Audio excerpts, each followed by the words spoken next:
era bazze mu bungi okubeera nga bajjanjabibwa. Kale nno olunaku olwaleero olusiisira luno oluggaddwawo eyaliko omulabirizi w'emiti yana eyawummula Bishop Dunstan Bukenya, wabula bw'abadde ng'alambula emidaala gy'abasawo bano bamuloopedde nti ekirwadde ky'okutabuka emitwe kye kisinga okwegiriisa naddala mu bavubuka okusinziira ku bantu be bakebedde wamu n'okujjanjaba. Omusasi waffe n'ekyaggwa abaddeyo kalukuviire ku ntono.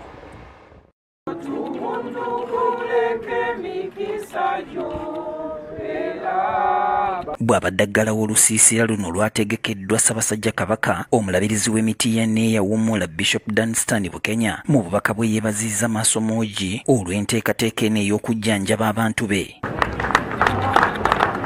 Abantu abalonda mwenna abali wano olwaleero beebaza okufaayo obulamu bwammwe bakujjanjaba era kujja wano mu lusiisira luno okujjanjabibwa ina abase wano.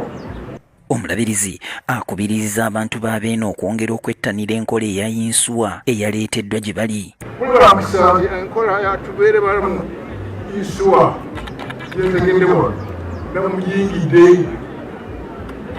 wekweko mu ngalo tubeere balamu yinsuwa 2019 mukanaana omwaka mulamba niwogera ne bujjanjabwa banaye mukiweega ate muyimiridde. Omwami wa Ssaabasajja amulamulirako essaza lino ery'Ekyaggwe Ssekiboobo Vincent Matovu Bintu Bizibu, ono ng'abutisse omumyuka we Fred Katende akubirizza abantu b'Amaasomoogi okwongera okwefaako era n'asaba gavumenti eyongera amaanyi mu by'obujjanjabi. Gavumenti yaffe eya wakati bafeeyo nnyo ku bantu ba wansi.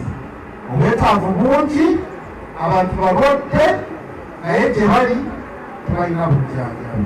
Ate omukungu Eddie Kaggwandagala nga ye ssenkulu w'ekitongole ky'Amaasomoogi ekya Kabaka Foundation mu kufundikira olusiisira luno ategeezezza nti endwadde nnyingi ezikyatawaanya abantu ba Kabaka. Bakabaka ndabye endwadde zibatawaanya ze zimu okuva mu masaza yonna gye tukoze eki gye tugudde.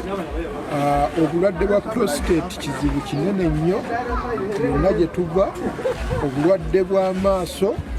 Sally Jack omu ku bakulembeddemu eby'obujjanjabi mu lusiisira luno alambuludde ku ndwadde empitirivu ze bazudde mu bantu. Abadde balina endwadde nga ulcers, balina sukaali, bangi balina pressure naye nga baweereddwa eddagala ebyetaagisa. Ekizibu tusinza okusanga nti abalwadde bajja okwekebeza pressure omulundi gwabwe ogusooka nga endwadde zaakula oba nga endwadde ziri mu mbeera enzibu nnyo okujjanjaba. Ate babakulembeze nga bakulembeddwamu Honorable Sserubuulwa Stephen wamu ne Kaweesi Ronald beebazizza nnyo Beene olw'okufaayo okubazimba. So ffe nga bannakyaggwe tufuniddemu ddala era twongera okusaba Ssaabasajja Kabaka ayongera okutwagala. Beene yatwagala atuzimbira n'eddwaliro ennyenga nga bannakyaggwe, ensonga lwaki tuli basanyufu nnyo. Wadde obujjanjabi bwadde bwa bwereere n'ate tubaddewo n'enkola ey'okugaba omusaayi era leero nga by'omulundi gwange gw'68 myaka gyange 34. Ennaku z'omwezi 10 omwezi guno gwe tulimu ogw'omunaana nawezezza emyaka 17 ngangaba omusaayi. Abamu ku balwadde naddala abo abakuze mu myaka bwe batyo batuusizza obubaka baabwe eri Maasomoogi. Atujjanjabye amatu gabadde malwadde nnyo ne banzijjanjaba n'eddagala ery'okuteeka ku maaso nalyo balimpadde. Kale munaye Ssaabasajja yeebale nnyo, yeebale ddala, awangaale. Bale owangalire ddala kubanga munnange obujjanjabi obw'obwereere abasawo ne batukwatako ffenna tulabanga kyasanyu. Ne batuwa n'obutimba obw'ensiri era kati tuzzeeyo nga tuli bagumu. Wabula mpozi amaaso gano bagambye ensenke enkulu,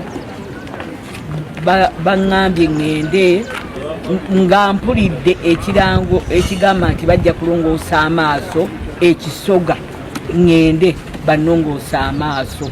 Ebyobulamu y'entabiro y'enkulaakulana era endwadde singa zizingako abantu ebintu bingi nnyo biziŋŋama omuli emirimu ssaako n'embeera z'abantu. Addison Sempijja yakusakidde emboozi eno ku Promise TV alipoota leero.